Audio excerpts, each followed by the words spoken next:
Without further ado, Major General William Long is speaking to us today about things he has never told anyone, he said. General Long.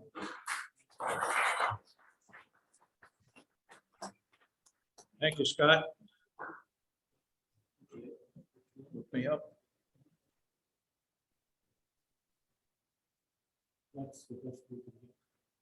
Okay, where's the first slide? Okay. We're going to do something different this afternoon. I talked Scott into this, and so I'll take all the blame for it. This is not a presentation I would give in the schools. With that disclaimer, I'll proceed. It's not advanced.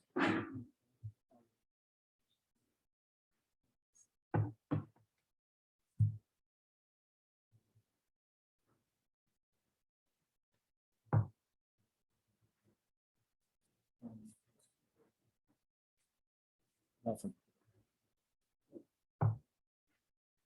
During my 32-year career, I was involved in some borderline activities, which I'll relate to you here. I'll pick 4 of them out of my past.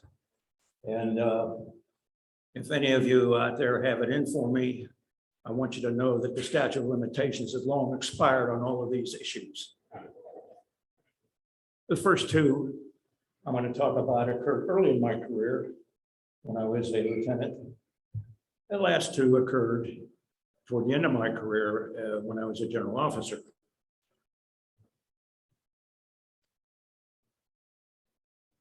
During my days in Strategic Air Command, I flew the B-47 out of Showing Air Force Base in Kansas. That was our home station. We deployed overseas bases to be forward located on nuclear alert. We had 5 bases in the United Kingdom, Upper Heyford, Ryscommon, RAF, Mildenhall, and so forth. We had 3 in Spain and 2 in North Africa. And what we're going to do is fly the airplane out of Salina, Kansas, get an air refueling where you see that first triangle there. As we coast out to the US, we needed refueling to get there. It was about a 9-hour trip. We'd land in the United Kingdom. We would go on alert for a week. We'd be off for a week to go anywhere we wanted in Europe. And we'd back on for a week and then would redeploy back to the US. During this period of time, I got to serve at all of those overseas bases. There were 3 in Spain, 2 in Morocco, Sines, Lomé, and Restore. Now, one of the things that the boys started doing was bring back stuff for the wives. I mean, since Roman times, soldiers have brought back trinkets and novelties and so forth. We carried that to a rather large extent in the Strategic Air Command. We got that air refueling right as we coasted out, and we needed it to get over there. If we didn't get the tanker, if for some reason the tanker was a malfunction or there was a weather problem, we had to go into Goose Bay, Labrador. Now, for those of you handicapped with a Harvard education, that's in Canada. And what happened if you missed the tanker and you had to go into Goose Bay, Labrador? You had to land, you had to refuel, you had to follow a flight plan. It added 3 hours to a 12-hour crew duty day. So you didn't want to miss the tanker. We flew over in flights of 3. I was the only lieutenant in the organization at this time. The rest of them are majors and lieutenant colonels, World War II vets and Korean vets. And I was the first of the new guys coming in. I was the first lieutenant with the crew. And you've heard of the statement RHIP, you know what that means, rank has its privilege. Okay, that's part of the story. There's a beautiful B-47, 3-man crew, high performance airplane. Here you see the interior of the airplane. The pilot, which was me, normally called the aircraft commander, the co-pilot, and the navigator. None of us could see each other in this airplane. Required tremendous crew coordination, and there was a slight crawlway behind the navigator bombardier back in the bomb bay, so that below me, 3 feet down, was a flat ramp where we could store some items, or a 4th man if he was going along for the ride. So that's what it looked like inside the airplane. Now, for you car buffs out there, can anybody identify this vehicle? 1960s era? Almost. It's a Austin Healey Sprite. Very good. Austin Healey Sprite. Some genius in the outfit found out if you take those 4 bolts off next to the windshield, you can put one of these in the bomb bay of a B-47. We brought back 6 or 7 of these. Before Harry Hopkins crashed on takeoff out of Goose Bay, Labrador, and went through the ice, and I know where there's one with 10 miles on the odometer if you're interested in a restoration job. But that put an end to our big time smuggling. But there were other items that the wives were interested in. I was a bachelor at the time, so I was not so encumbered, but you get brass from Morocco and engravings from Spain, leather gloves for the ladies. And they were big thing those days was a marble coffee table top with your initial inlaid in it and so forth. Carried all that stuff home in a B-47. This is a standard poodle, not a little miniature French poodle. This is a standard poodle. It became the rage in Kansas for the Officers' Wives Club. Somebody had a connection in the UK for the breeder, and we started bringing home dogs. Now, they had this worked out. They're pretty good science. After a while, they would the flight surgeon would give him a shot, guaranteed he's asleep for 10 hours, no problem. Well, one day we were redeploying, we were getting a briefing. 3 crews were going to redeploy to the US from the UK. And the briefer said, Mom, you have a special deal here. The wing commander's wife wants a dog, and you're elected.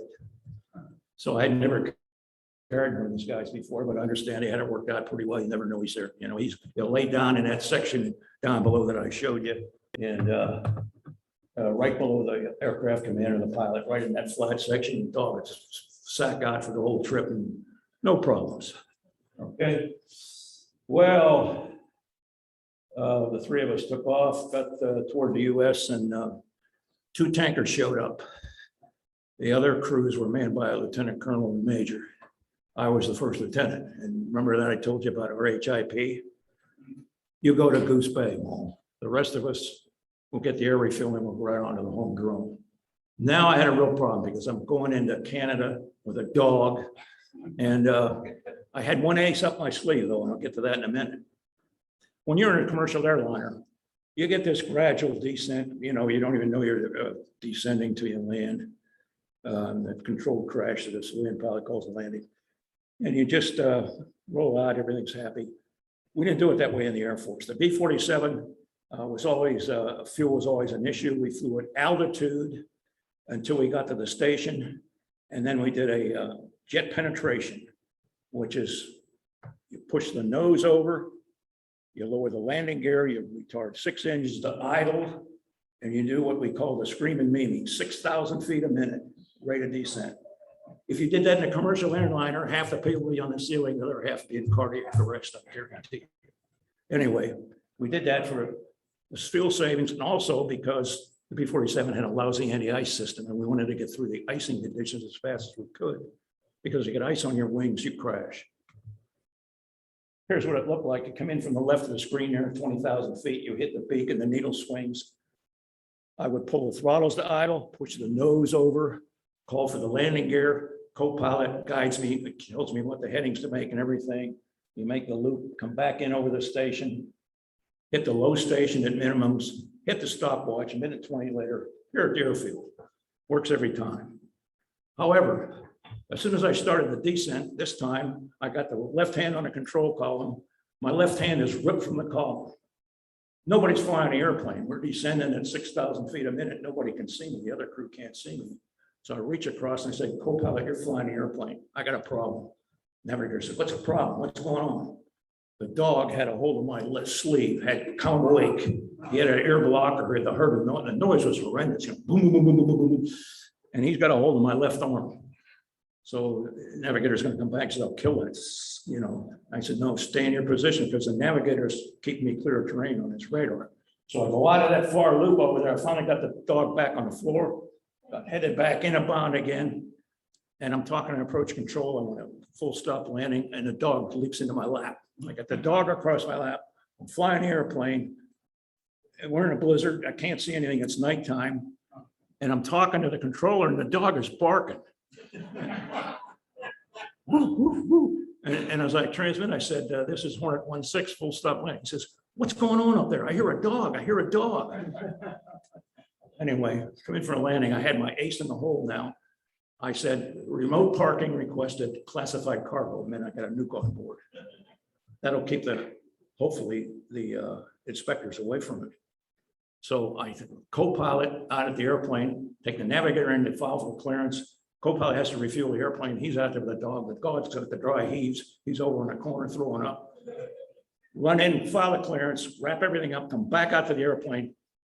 And they call me and say, well, our inspector has got a clearance.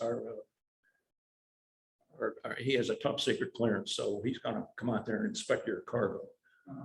So I said, well, I got a crew duty problem, and my crew duty runs out. I'm going to have to park here and leave a nuke on Canadian soil, and I'm not going to do that. So if he gets here in time, fine. So I got out the airplane, and they put the wrong water alcohol on board. They put the stuff on for prop planes. We use water alcohol for augmentation to take off, gives an extra boost.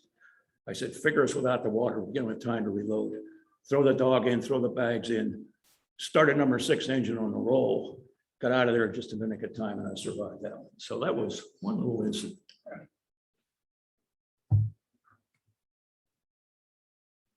This is what a well-dressed SAC pilot looks like. We're now talking about the felony armed robbery.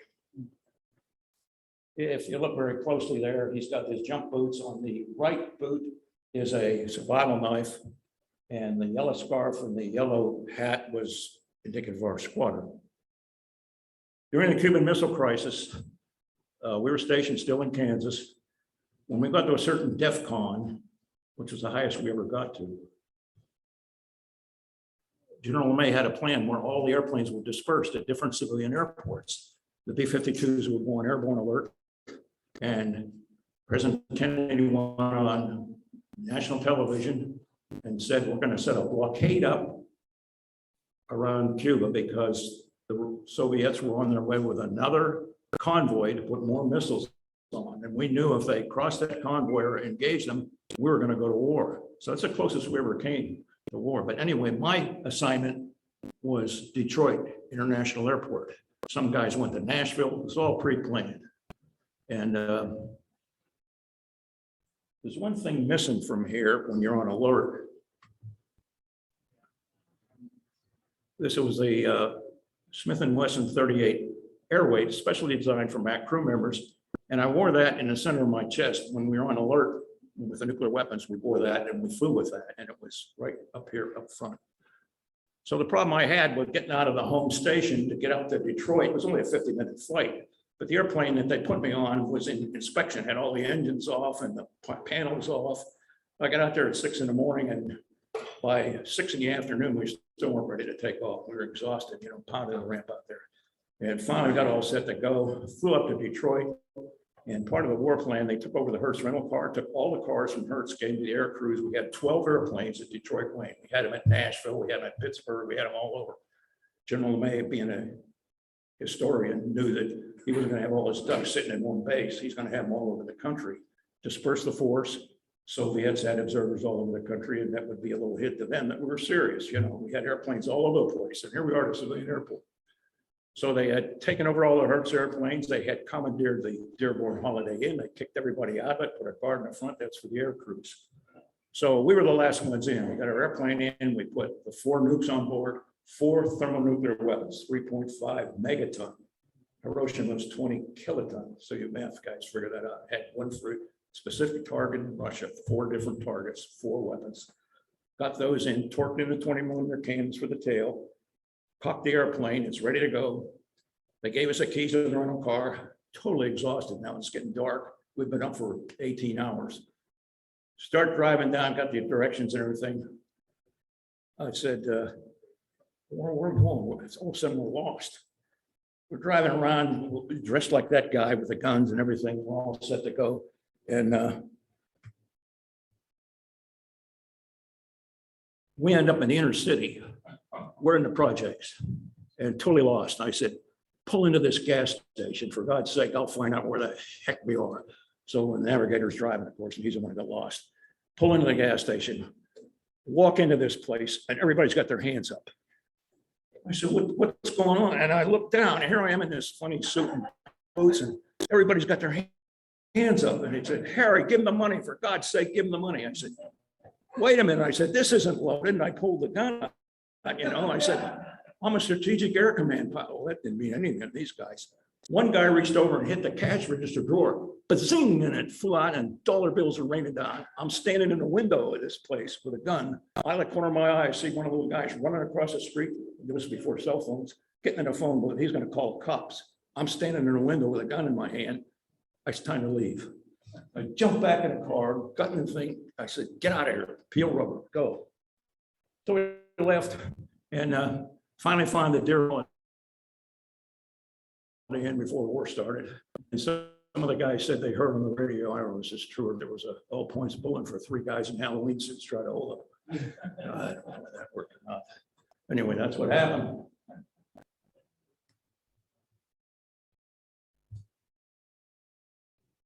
Whoops, how do I go back? I gotta go back. Gotta go back. One more. Oh, okay, there it is. Harvard University, oldest university, US, 1636.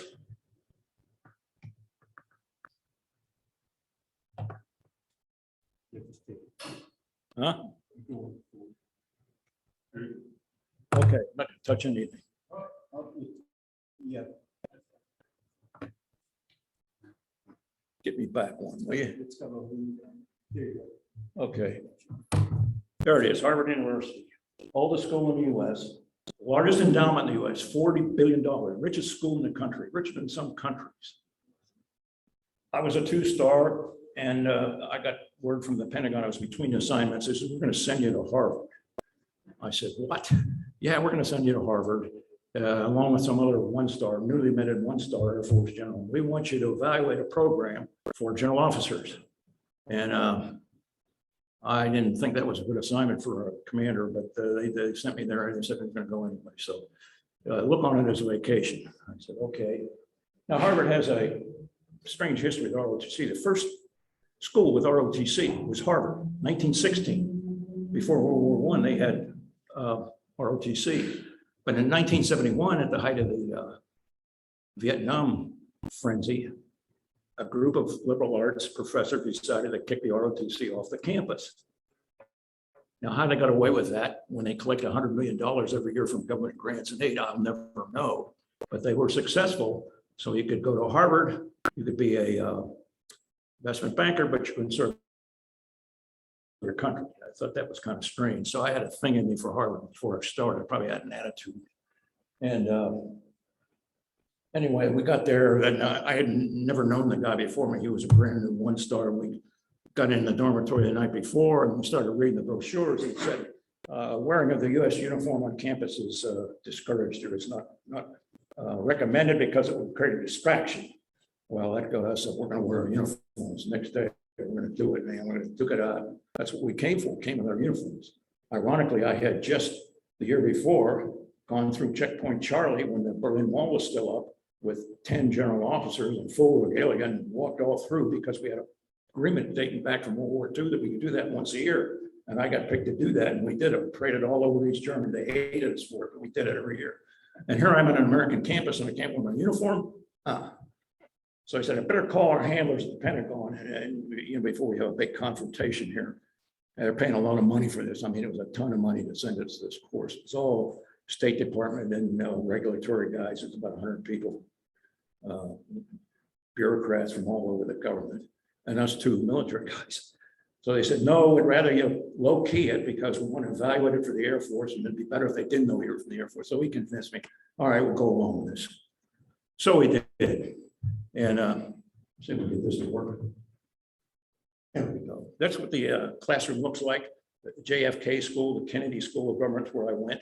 It's called the Kennedy School of Government, and they train bureaucrats from the government, all the State Department meetings, the HUD, and everybody comes there, civilians for the Defense Department. And the classes there were about 100 in our class, I guess. And the last 10 minutes of every class was what was wrong with America. This is 1983. What a lousy country this is. You know, we colonized the world. We took all the resources from these emerging countries, and we polluted the world, and we had slavery, and we traded the Indians, American Indians, killed all the buffalo, you know, the whole thing. Every class, it didn't matter if it was international relations, negotiation, whatever it was, the last 10 minutes. So Tex and I, now Tex, a little background on Tex, he was a POW during the Vietnam War. And his claim to fame was he was one of the fewest held guys. He was in the B-52s toward the end of the war. He got hit with a surface-to-air missile. He got out. He was only a prisoner for the shortest. He was the shortest held prisoner. But they beat the heck out of him. They really gave him a rough time. He took a tremendous beating in that short period of time. So he had not much for this lectures we're getting here. Anyway, towards the end of the course, about the last 2 weeks, one particular obnoxious little professor was up there. He started ripping in his 10 minutes to the Vietnam soldiers and started calling them the scumbags, the mercenaries, the baby killing. All of a sudden, next to me, Tex and I sat in the last row. The thing exploded. Tex is taking leaps over these chairs, going down to confront this guy. And holy mackerel, papers are flying. And he grabbed this guy by the lapels, lifted him up, got his nose that far from him, and started giving a lecture. I didn't hear all of it, but I heard something like, you never held a job, met a payroll, or served your country. You don't know what you're talking about. And you let him go, and the guy sat down on the floor. He just went right down. Class dismissed. Everybody poured out, and I thought, holy mackerel, you know, now we're in.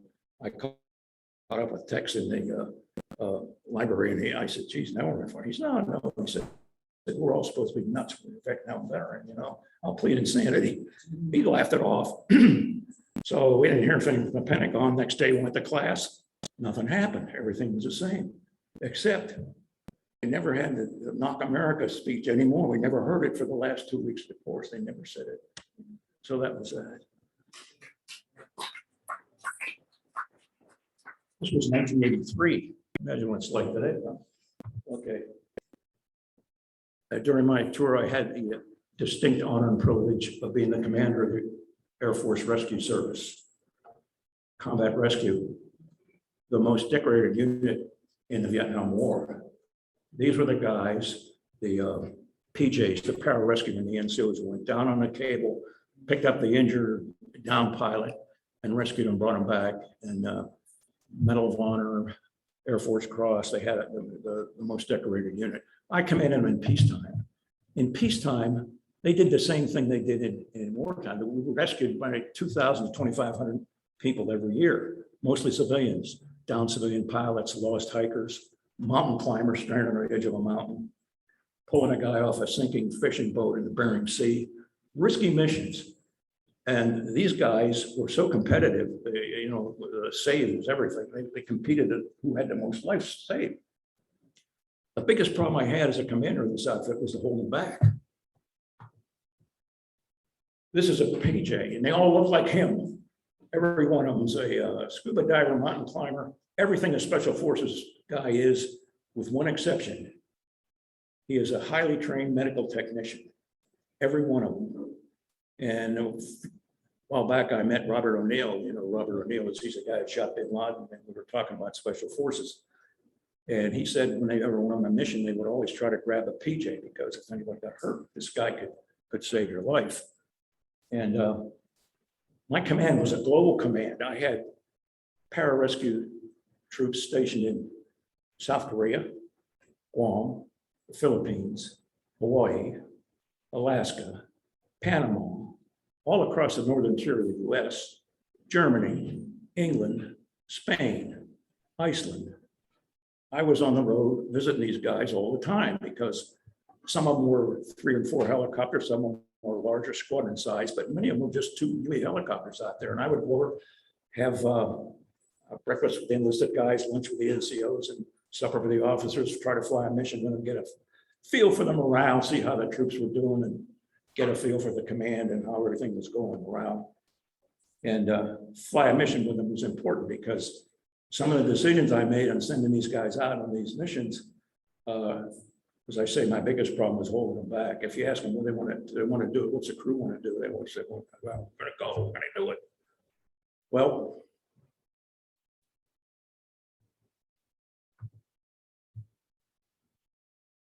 we had one outfit stationed in Keflavik, Iceland, off the North Atlantic. It consisted of 8 street helicopters, Vietnam vintage helicopter, but it's the one the president still flies on. Let me see. Can you hear me? Okay. So 2:30 in the morning, I lived at my headquarters was at Scott Air Force Base. I lived on base. Right down the street from me was a rescue coordination center. My headquarters and my rescue coordination center ran 24/7 because things were happening in Korea and things were happening in Germany. Rescues were going on all the time. 2:30, the phone rings. General, get down here right away. You got to get down here. So I hopped in a car at 2:30 trying to get my wits about me and find out what's going on. They said, we have a Russian boomer submarine. If you saw the movie Red October, has surfaced in the North Atlantic. There's a seaman on board who is critically ill. He's probably not going to make it, but we want you to rescue him. The Russians requested through the ambassador, up through the State Department, over to the Pentagon, rescue this guy. So when I got down on the command post, they had all the maps laid out. They didn't even know where the Russian thing was. This is before GPS. And I said, well, it doesn't look good to me. I'm not looking to do this. This Russian submarine was on its way to the east coast of the US, where it was to take up a picket position submerged with its missiles trained on Air Force, military, and civilian cities. This is what the Russians did. They had 6 or 8 of them, and they would stay out there for 6 months or 2 months or whatever it was and come back again. And that's what this sub was on its way to do. Now, the Russians didn't have a rescue service. They had a different DNA. They were going to roll this guy overboard if we couldn't go out there and get him. And I said, I was looking more and more like I didn't want to do it. So I called the commander up there and I knew him. He was a pretty level-headed guy. And I said, what's the crew want to do?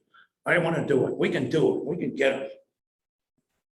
Well, I've heard that before. So I still didn't feel good about it. And then I got a phone call from the State Department, and some high muck in the State Department said, look, if you can pull this guy off of this thing, we're going to have a real leverage on those guys. And we're always trading spies and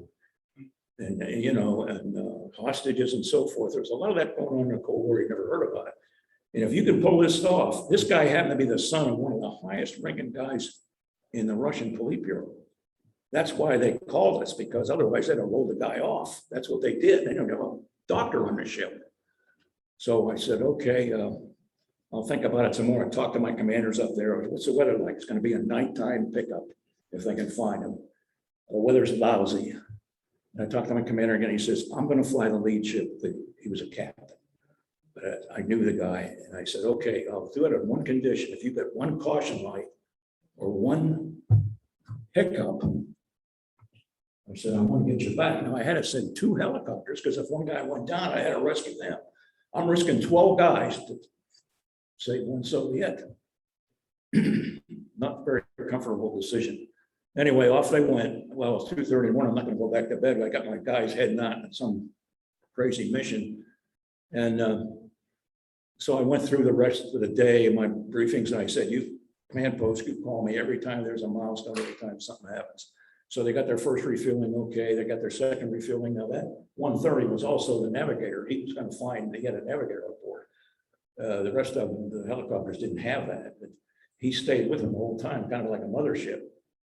So about noon, I got the call at our time. They found the submarine. They got him. He surfaced, and the waves were 10 to 15 feet. It was going to be very difficult. What we were going to do was lower a litter with 2 PJs, stabilize the guy, put him in the litter, hoist him back up in the helicopter. Okay. Here you see one guy coming down, and that's the H-3 helicopter that we had. We had 2 of them. So about 4 in the afternoon, I get another call. They said, we got the guy off he said, do you want the good news or the bad news? I said, give me the good news. Okay, we got the Russian off the thing. We're stabilized. We got the first refueling. We're going home. I said, what's the bad news? He said, we had to leave a PJ on the sub. I said, what? You left a PJ on the Russian submarine? What am I going to call his mother and tell her? I got this guy, I'm willing to get him back. He said, well, what happened was the waves were washing over this thing and the cable was wrapping around the antenna of the mast and pulling the helicopter, almost pulling in the water. And they said, we just couldn't do it. We couldn't get the last guy off, and the last guy waved us off. The PJ said, go, I'll do it. I said, I called that State Department Winnie back and I said, you get my guy back. I don't care what you got to trade. I got a guy on that Russian sub. So for 3 days, I hear nothing. And finally, the Russian sub surfaced on its way to the US to target our country. Norwegian tanker picked up my guy, got him back. And 2 months later, I went up there and I talked to that young man. And I said, what was it like? What happened? He said, well, when the last helicopter left, he said, I waved them off. I said, I knew he couldn't get me back up. And we're all standing on the front of the ship. And they said, nobody could speak English. He couldn't speak Russian. They pointed down, or going downstairs, we were submerged. So we went downstairs, laid out a table with a vodka. This guy was a very popular guy with a crew. And they were very happy with him. And he had a wetsuit on, this PJ, and it was getting warm in there. So we unzipped the wetsuit and he had one of these t-shirts, like t-shirts the Russians look, He looked down with horror and said, do something for your country, kill a commie. Written on the front of his shirt.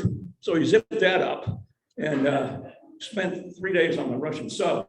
When he got back, the CIA interviewed him for 3 days. He was a mountain of intelligence information. He knew the crew complement. He had measured the length and breadth of the ship. He knew what their shift work was. He knew what their morale was, and just had a wonderful time. So that was it. Thank you, folks.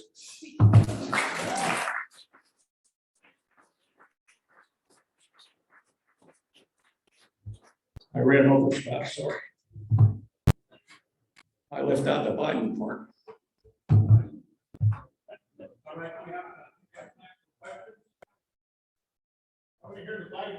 No, you're not.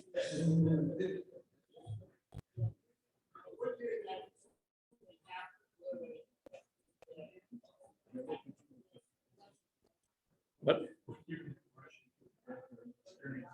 The Russian experience happened in 1982. Yes, sir. I can't confirm all your stories, but I think the burden of work about smuggling. I got smuggled from Seas Remain, Homestead, and I brought back parts of the Buick as my mission back to Sydney to repair the Buick that has been wrecked by a drunk airman in our squad. Well, takes all kinds.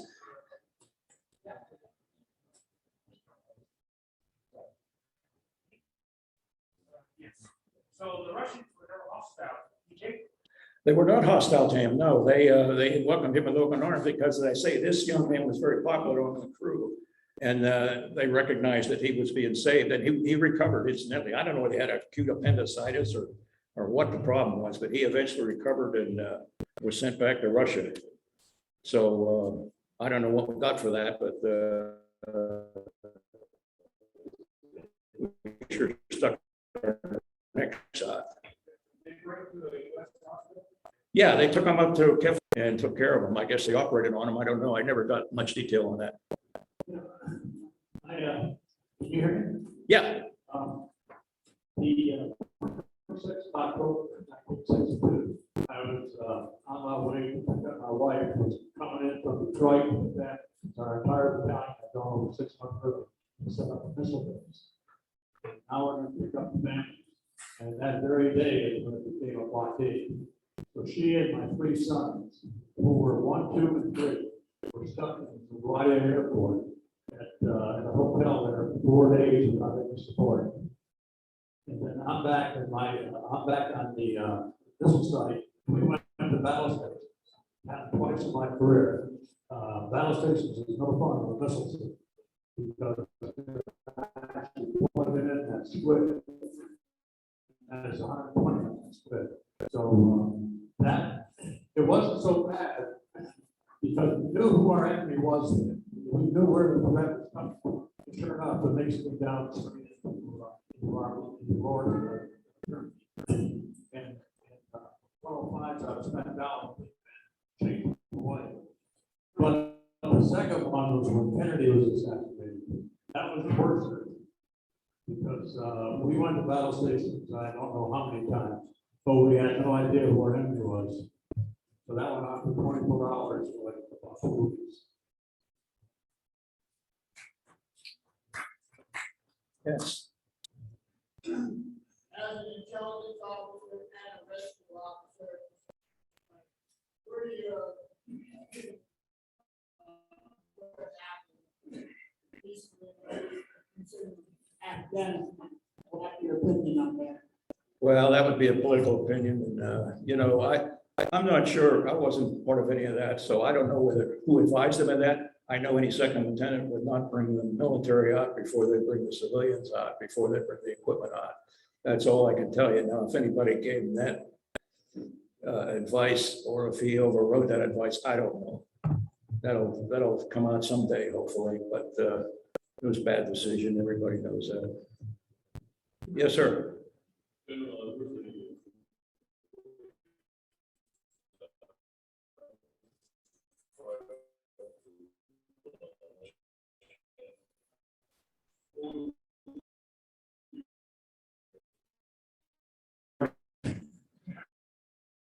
You could never recover from that. The only way you could recover is it was so airplane to land. I got into conversion slam there, complained a lot, but you know, you never went anywhere after that. Slam. Kind of like an aircraft carrier landing. And you had a brake chute, and you pop the brake chute, keep you from going off the.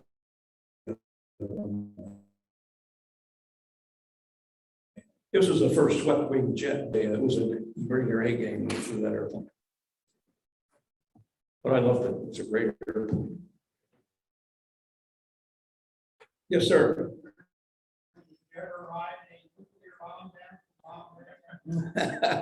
No, I didn't. I saw one when I was on a ramp once fall out when we were sitting there in the truck talking, and they didn't have it wind right, and it came rolled across the ramp and scared everybody. But they have to be armed and everything.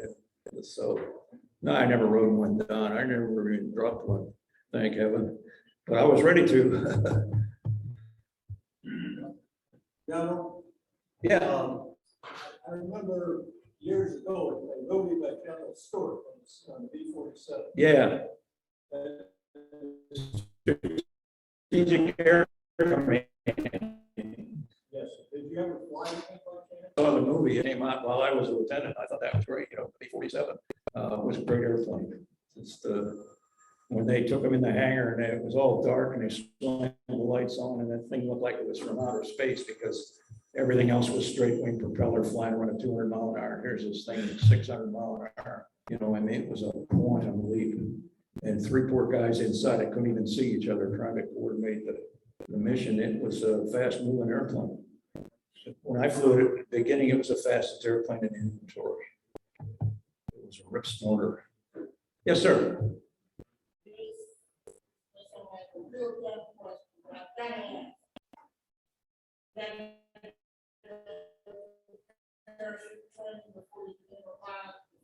No, we did go through an ejection seat training where they shot you up a rail.